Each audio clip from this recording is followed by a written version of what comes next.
আসসালামু আলাইকুম প্রিয় ভাই ও বোনেরা, প্রিয় দেশবাসী বন্ধুরা। ফারজানা নামের এক মা গত কয়েকদিন আগে আমার কাছে এসেছিল গুলশানে আমার অফিসে।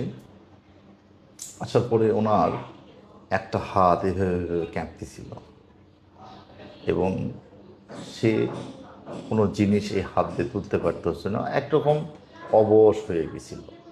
তো আমি তাকে প্রাথমিক একটা ট্রিটমেন্ট দিয়ে ওনাকে বাসায় দিয়ে পাঠাইছিলাম।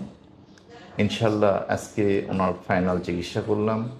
এখন উনি এই হাত দিয়ে আলহামদুলিল্লাহ, ওনার নিজ মুখ থেকে আপনারা শুনুন কিভাবে উনি সুস্থ হলেন, ওনার বাড়ি কোথায়, ওনার পরিচয় কী, ওনার নিজস্ব একটা পেজ আছে, ওনার হাজব্যান্ড একজন চাকরিজীবী, ওনার হাজব্যান্ড ওনার অনুপ্রেরণা, ওনার হাজব্যান্ড ওনাকে নিয়ে এসেছে। আমরা হাজব্যান্ডের কে ধন্যবাদ জানাই যে প্রত্যেকটা মা বোনের হাজব্যান্ডরা যেন এভাবে পরিচর্যা করে কোনো নারীর, তাহলে সহজেই কোনো মা বোনরা অটোমেটিক সুস্থ হয়ে যাবে কুদরতিভাবে। সে যদি ফিল করে যে আমার পাশে কেউ একজন আছে, তাহলে সে অটোমেটিক সুস্থ হয়ে যাবে। আমি এই মায়ের সাথে কথা বলবো, তার ঠিকানা নেব, সে আপনাদের সাথে কথা বলবে কিভাবে একটা মানুষ কিভাবে সুস্থ হতে পারে এই রকম চিকিৎসাতে। অনেকে হয়তো কবিরাজি বা প্যারানর্মাল জিনিস বিশ্বাস করেন না, তাদের সবার উদ্দেশ্যে আমার মা বলবে সরাসরি। আসসালামু আলাইকুম মা। ওয়ালাইকুম আসসালাম গুরুজি। আসসালামু আলাইকুম। আমি আমার নাম ফারজানা, আমি ঢাকা কাওলাত বাসিন্দা। আমি এখানে এসেছিলাম গুরুজির কাছে। আমি এর আগে আমার হাতের সমস্যা নিয়ে আমি অনেক ডাক্তার দেখিয়েছি, বাট আমার কোনো সমস্যায় তারা ধরতে পারেনি। 7-8 মাস ধরে আমার এই সমস্যা যাবৎ আমি ভুগতেছি, বাট গুরুজির কাছে এসে যখন আমি প্রাথমিক চিকিৎসা নিয়েছি আমি অনেকটা 90% ভালো হয়ে গিয়েছি। আজকে এসে আমি পূর্ণ চিকিৎসাটা নিয়েছি। আজকে থেকে আলহামদুলিল্লাহ আমি একদিনে যা সুস্থ বোধ করতেছি, অনেকটা আলহামদুলিল্লাহ শুক্রিয়া যে আমি সুস্থ হয়ে গিয়েছি। আপনি তো মোবাইলও তুলতে পারতেন না, তাই না, না? আমি কিছুই তুলতে পারতাম না। এখন মোবাইল তুলে আপনি তো, সেদিন আমি আপনাকে বলছিলাম যে মোবাইল এই যে চালান এখন আপনি। মোবাইল তুলতে পারি, এই হাত দিয়ে আমি কিছুই তুলতে পারতাম না, কোনো লাইট ওয়েট জিনিসও আমি তুলতে পারতাম না।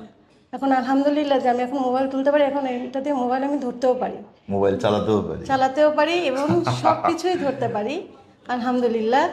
তা আপনারা যারা আমার মতো এরকম সমস্যায় ভুগছেন, আমি আশা করব যে গুরুজির কাছে আসলে আপনাদের প্রবলেমটা সলভ হয়ে যাবে। আপনার পেজের নাম কি? আমার পেজের নাম নুহাস কেকস অ্যান্ড বেকস। আমি একজন বেকার, আচ্ছা আচ্ছা, ফাইন। হোমমেড বেকার। আমার মায়ের পেজটাকে অবশ্যই ফলো করে দিবেন, আমাদের YouTube channel Ananya astrology subscribe করে দিবেন এবং প্রয়োজন হলে আমাদের নির্দিষ্ট কিছু নাম্বার দেওয়া থাকবে, এই নাম্বারগুলোতে ফলো করবেন। কিছু প্রতারক আমাদের ভিডিও নিয়ে প্রতারণা করছে। আমরা কোনো মানুষকে তার রিয়েলিটি থেকে বের হয়ে আমরা কাউকে শেখানো গল্প দিয়ে কাউকে বলি না যে আপনি এগুলো এগুলো বলেন। যার জীবনে যেটা ঘটছে, আপনি ওনার চেহারাটা দেখেন, উনি একদম মলিন হয়ে গেছিল। যখন ওনার প্রথমে আমি দেখি, তখন আমার কাছে মনে হয়েছিল একদম দীর্ঘদিনের একটা অসুস্থ রোগী, কিন্তু আলহামদুলিল্লাহ আজকে তার চেহারাটা অনেকটা ফেরত আসছে। ইনশাল্লাহ আপনারা দোয়া করেন যেন সে বাচ্চা নিয়ে, হাজব্যান্ড নিয়ে সুখে শান্তিতে সংসার করতে পারে এবং সুস্থ থাকতে পারে। আসসালামু আলাইকুম মা। আপনি দেশবাসীর উদ্দেশ্যে কিছু বলতে চান? যে দেশবাসীর উদ্দেশ্যে একটা কথাই বলবো, যে আপনারা কেউ বসে থাকবেন না অসুস্থতা নিয়ে। আর যদি ডক্টরের কাছে না গিয়ে গুরুজির কাছে আসবেন। যদি আপনার কোনো কি বলবো গুরুজি বলতে পারছি না। ডাক্তার যেখানে কোনো রোগীকে ব্যর্থ হ্যাঁ, হবে, ডাক্তার যেখানে কোনো রোগীকে ব্যর্থ বলে ফেরত দিয়ে দিবে, আমি জি জি মনে করি যে গুরুজির কাছে আসলে আপনাদের প্রবলেমটা সলভ হয়ে যাবে। ইনশাআল্লাহ। আমরা ডাক্তারের ঊর্ধ্বে না, যেমন আমাকে অনেক টিভি ইন্টারভিউতে বলা হয় আপনি কি ডাক্তারের ঊর্ধ্বে। আমি তো ডাক্তারের ঊর্ধ্বে না, কিন্তু কিছু কিছু জায়গা আছে, কিছু কিছু স্থান আছে, এটা হচ্ছে আসলে অসমাপ্ত বিজ্ঞান বলে এটাকে, ঠিক আছে? এই অসমাপ্ত বিজ্ঞান আছে না, যে বিজ্ঞানের কোনো শেষ নেই, ঠিক আছে না? তো যেখানে আসে একটা জায়গা শেষ হয়ে যাবে, এই জায়গাতে এই কালো বৃত্তটার মধ্যে এই জিনিস এসে শেষ হয়ে যাবে, তারপরে থেকে শুরু হবে কিন্তু অসীম।